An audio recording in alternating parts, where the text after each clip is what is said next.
Sekian lama tak tampil di layar kaca, Galih Ginanjar kini telah menyelesaikan masa hukumannya di penjara. Kini, aktor tersebut kembali aktif di media sosial, namun ada postingannya yang mencuri perhatian. Lewat akun Instagram pribadinya, Galih Ginanjar menulis pesan menyentuh untuk King Fahz sang anak. Pesan yang ditulis mantan suami Fairuz Ar-Rafiq itu berisi permintaan maaf dan ungkapan rasa bersalah pada King Fahz. Pertama-tama ia menuliskan permintaan maafnya atas semua kesalahan yang ia lakukan di masa lalu.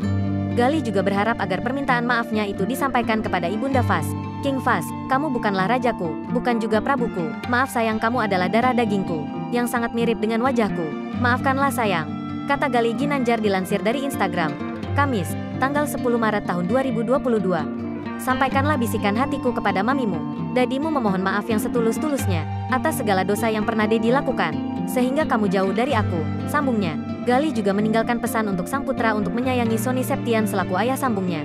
Pria berusia 33 tahun itu menganggap Sonny adalah sosok ayah yang baik bagi putranya itu dan Galih juga merasa bangga dengan didikan Sonny Septian. Melalui goresan tanganku, ku bisikkan juga pesan, sayangilah ayah sambungmu karena dia telah menyayangimu dengan tulus. Membuat aku salut dan bangga dengannya, tulis